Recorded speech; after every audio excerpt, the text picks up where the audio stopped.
Shalom Bapak Ibu Saudara yang dikasihi Tuhan. Kembali lagi bersama kami di YouTube LPPS Palu. Terima kasih sudah bergabung kembali.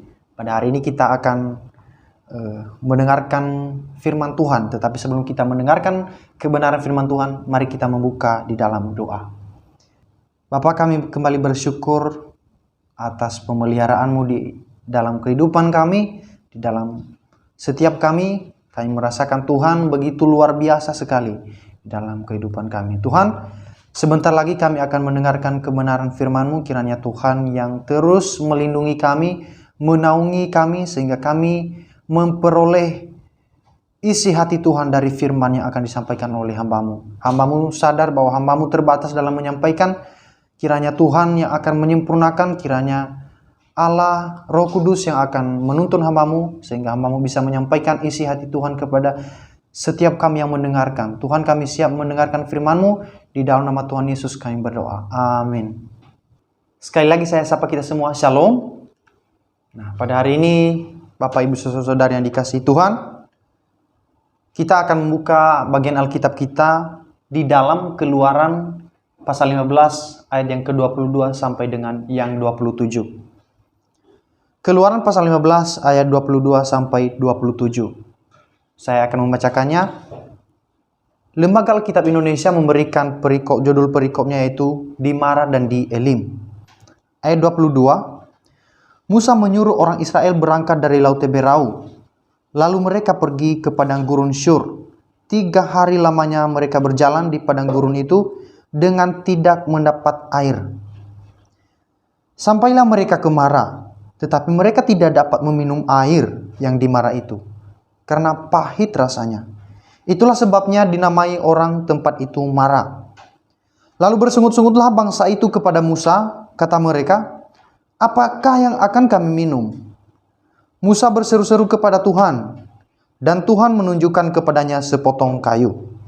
Musa melemparkan kayu itu ke dalam air, lalu air itu menjadi manis. Di sanalah diberikan Tuhan ketetapan-ketetapan dan peraturan kepada mereka, dan di sanalah Tuhan mencoba mereka. Firman-Nya, jika kamu sungguh-sungguh mendengarkan suara Tuhan Allahmu dan melakukan apa yang benar di matanya, dan memasang telingamu pada perintah-perintahnya dan tetap mengikuti segala ketetapannya, maka aku tidak akan menimpakan kepadamu penyakit manapun yang telah kutimpakan kepada orang Mesir. Sebab aku Tuhanlah yang menyembuhkan engkau. Ayat 27. Sesudah itu sampailah mereka di Elim. Di sana ada 12 mata air dan 70 pohon korma. Lalu berkemahlah mereka di sana di tepi air itu. Amin untuk kebenaran firman Tuhan.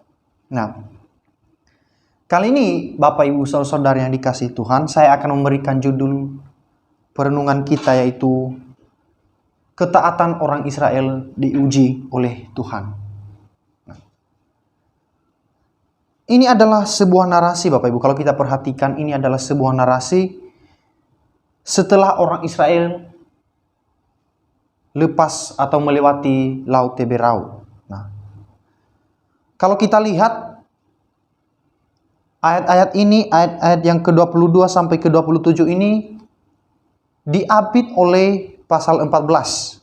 Nah, di mana pasal 14 membicarakan tentang bagaimana orang Israel keluar dari tanah Mesir dengan melewati Laut Teberau. Nah, di pasal 15 di ayat 1 sampai ke-21-nya itu berbicara tentang nyanyian Musa dan orang Israel. Lalu kalau kita perhatikan lagi di pasal selanjutnya, yaitu pasal 16 itu mengenai mana dan Sabat. Nah, itu mengenai mana dan Sabat. Nah, di pasal 15 ini, yaitu ayat 1 sampai ke-21 ini adalah nyanyian Musa dan orang Israel di situ. Nah, kalau kita perhatikan, nah, kita perlu bertanya, kenapa orang Israel ini menyanyikan nyanyian? Kenapa mereka menyanyikan puji-pujian kepada Tuhan? Nah, ini dilatar belakangi oleh karena mereka menyaksikan perbuatan tangan Tuhan yang dahsyat. Kalau kita perhatikan di pasal-pasal 14, bagaimana Tuhan membuat laut Teberau menjadi kering di tengah-tengah sehingga menjadi jalan bagi mereka untuk keluar dari tanah Mesir. Tentu peristiwa inilah yang melatar belakangi orang Israel ini menyanyikan lagu pujian dan mereka bersorak-sorai. Tetapi Bapak Ibu Saudara, kalau kita perhatikan di ayat yang telah kita baca tadi, baru 3 hari mereka berjalan keluar dari laut Teberau. Disitulah mereka diuji oleh Tuhan. Dengan apa? 3 hari perjalanan jauhnya, saudara. Itu mereka tidak minum. Mereka tidak mendapatkan minuman. Maka nanti kalau kita perhatikan di ayat yang telah kita baca itu, mereka bersungut-sungut kepada Musa. Mereka bersungut-sungut kepada Musa dan mengatakan, apakah yang akan kami minum di sini? Itu nanti terdapat di ayat yang ke-24 tadi. Mereka bersungut-sungut. Tetapi saudara, sebenarnya bukan kepada Musa mereka bersungut-sungut. Tetapi kepada Tuhanlah mereka bersungut-sungut. Karena apa? Nanti kalau kita perhatikan di pasal 16-nya, Musa mengatakan, apakah kami ini? Maksudnya apa? Maksudnya apa maksud Musa? Yaitu apakah kami ini? Kalau kamu bersungut-sungut kepada kami, sebenarnya engkau bukan bersungut-sungut kepada kami. Tetapi sebenarnya engkau bersungut-sungut kepada Tuhan Allah. Nah, kita mulai melihat bangsa ini sudah lupa akan kekuatan tangan Tuhan. Tetapi permasalahannya hanyalah diperhadapkan pada masalah air minum atau soal kehausan, saudara.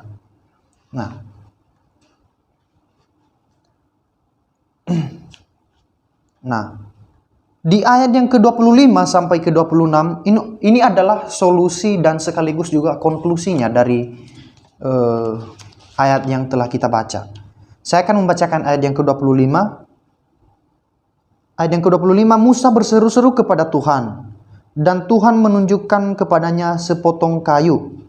Musa melemparkan kayu itu ke dalam air, lalu air itu menjadi manis.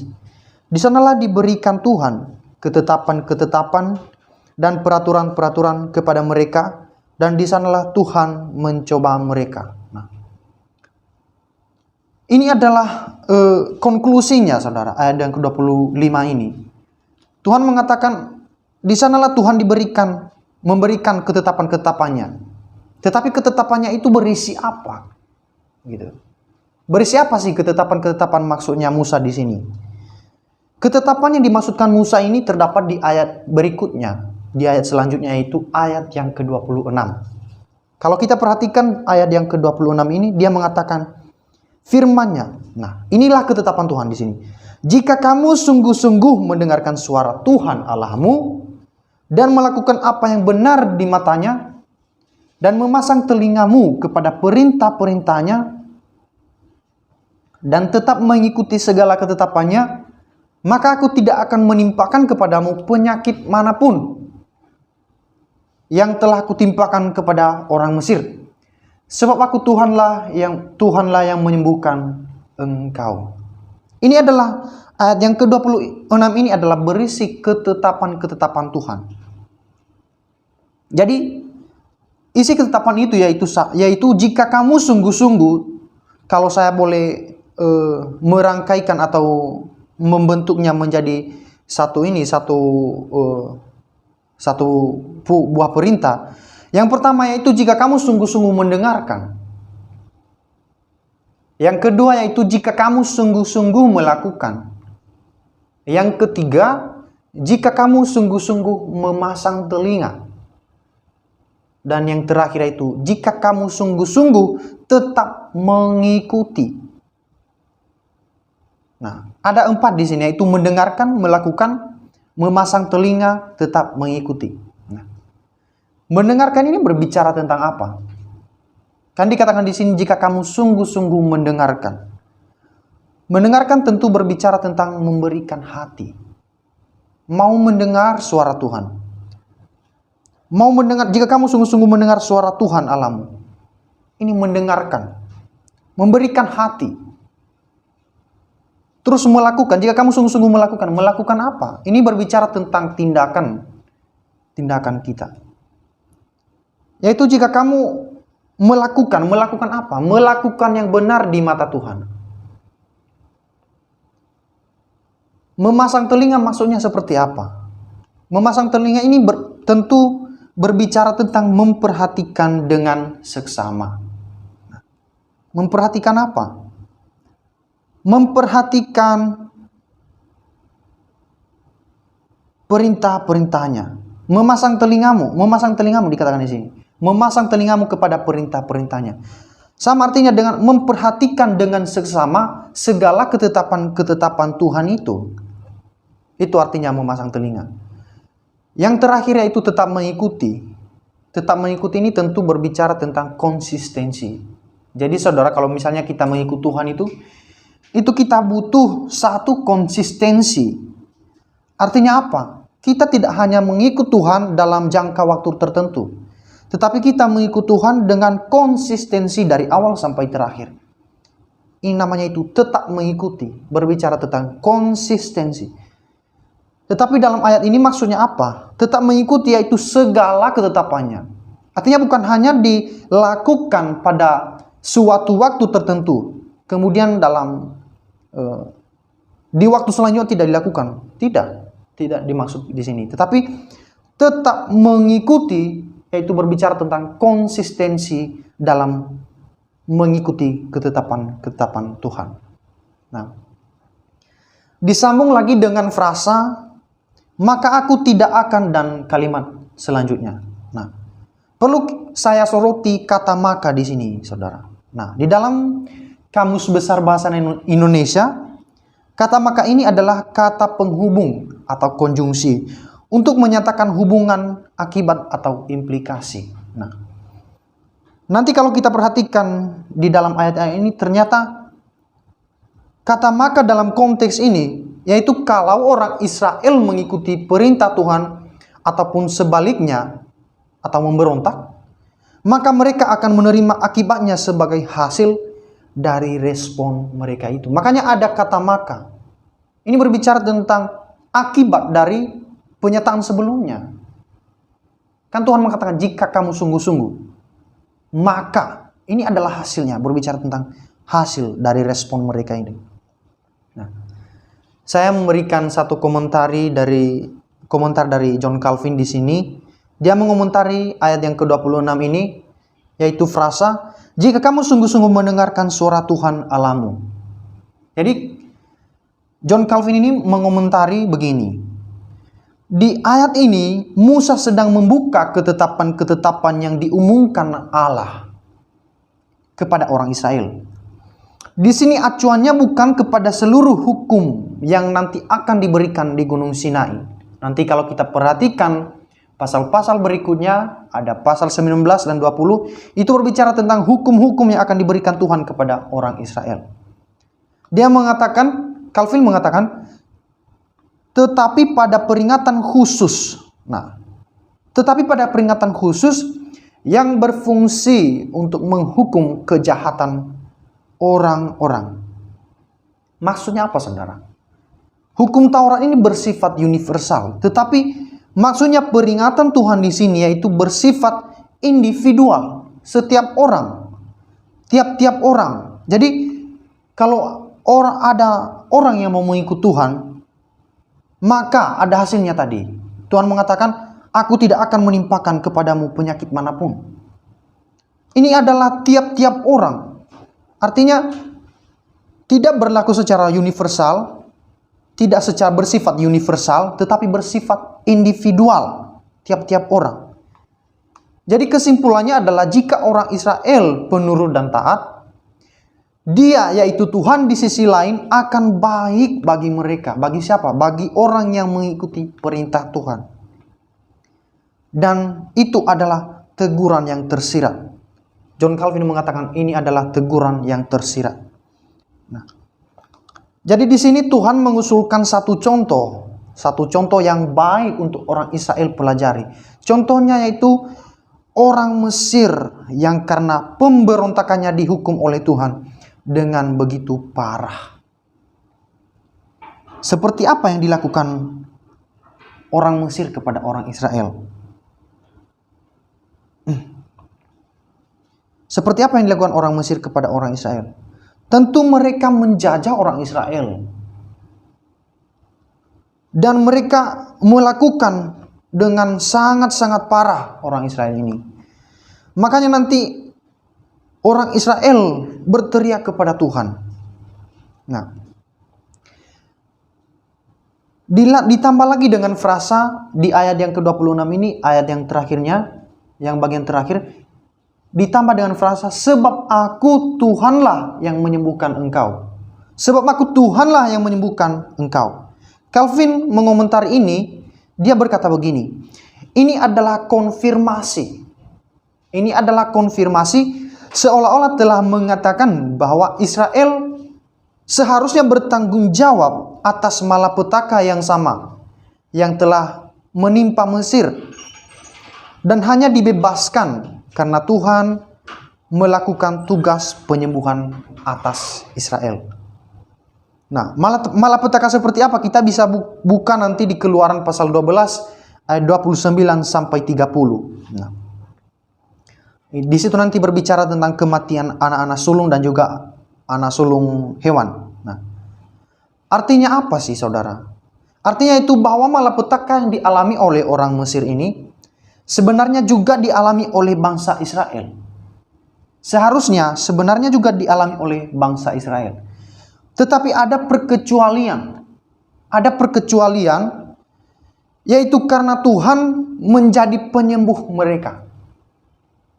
Karena Tuhan menjadi penyembuh mereka, maka terjadilah perkecualian di antara orang-orang Israel. Yaitu malaikat maut itu melewati rumah-rumah orang Israel dengan tidak membunuh anak-anak sulungnya. Nanti kita buka di Keluaran pasal 15, 21 sampai 23. Nah, ini berbicara tentang anak domba Paskah yang dikurbankan, yang nanti akan merujuk juga kepada anak domba Paskah yang sesungguhnya yang akan dikorbankan di dalam perjanjian baru, yaitu Yesus Kristus. Nah, nanti kalau kita perhatikan Bapak Ibu Saudara, Tuhan memerintahkan setiap rumah orang Israel ini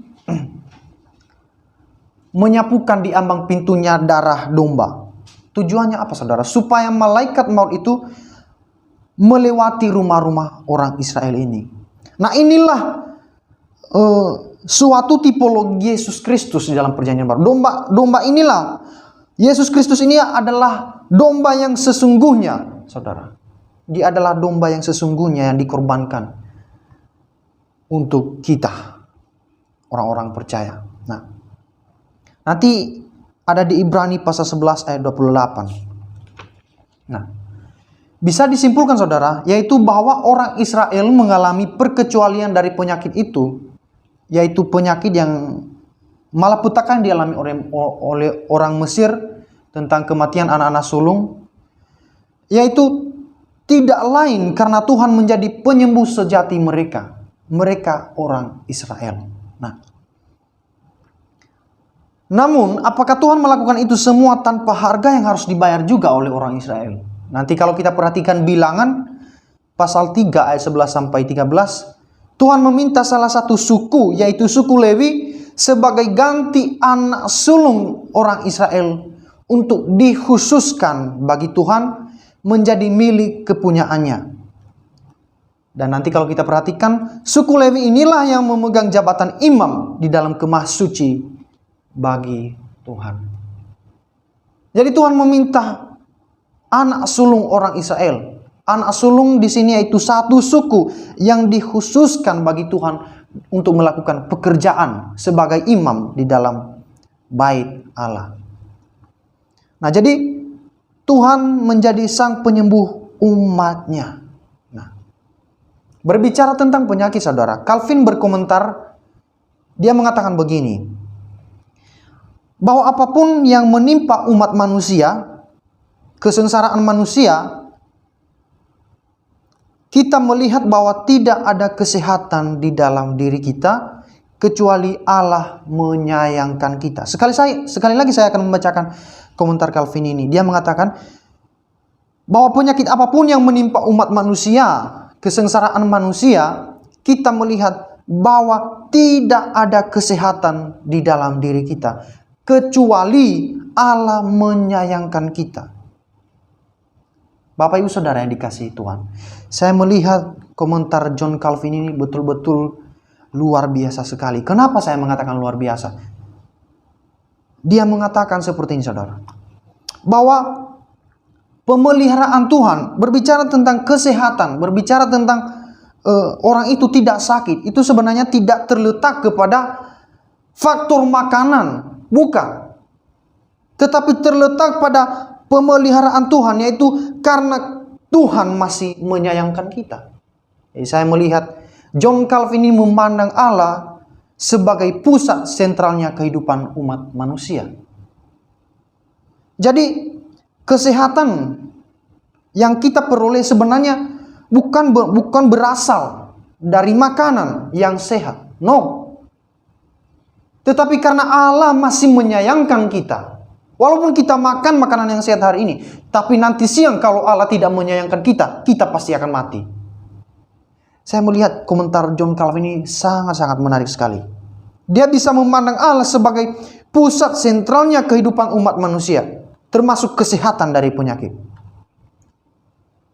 Jadi saudara, kita diajar dalam ayat ini bahwa inilah aturan hidup yang baik. Inilah aturan hidup yang baik. Ketika kita menaati suara Tuhan dan belajar untuk menyenangkan Dia. Jadi, apa sih kesimpulan yang bisa kita dapatkan dari hasil perenungan kita pada hari ini? Kesimpulannya yaitu, dari semua ini berbicara tentang nilai ketaatan kita kepada Tuhan. Ada amin? Nah, berbicara tentang nilai ketaatan kita kepada Tuhan. Dalam mengikut Tuhan itu, saudara, ada harga yang harus dibayar.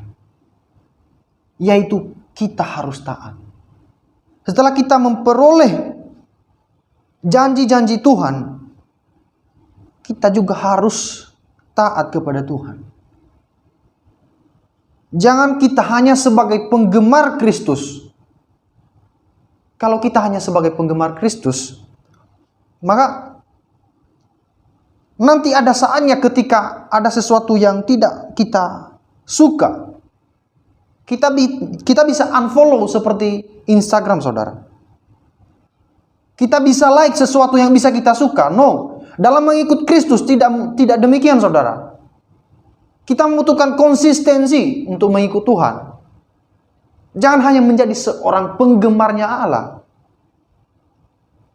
Kalau kita hanya menjadi penggemarnya Allah, maka kita hanya menyukai ayat-ayat yang kita suka. Yang mungkin ayat-ayat itu menyentuh hati kita, menyentuh perasaan kita. Hanya menyentuh perasaan kita. Karena Alkitab juga berbicara tentang ketegasan Allah, tentang penghakiman Allah. Itu tidak bisa dihaluskan bahasanya tentang penghakiman Allah. Ada seorang penginjil yang terkenal, dia mengatakan, jangan suka terhadap Injil yang dibungkus dengan kata-kata manis, tetapi sukalah kepada Injil yang mampu merobek, membongkar, bahkan mematikan kemudian menghidupkan kembali. Jadi Injil itu tidak hanya dibungkus dengan kata-kata manis, no. Tetapi Injil yang sejati, Injil yang sesungguhnya, yaitu Injil yang mampu menyentuh pikiran dan hati dan batin umat manusia. Bukan hanya sekedar menyentuh emosi, tidak.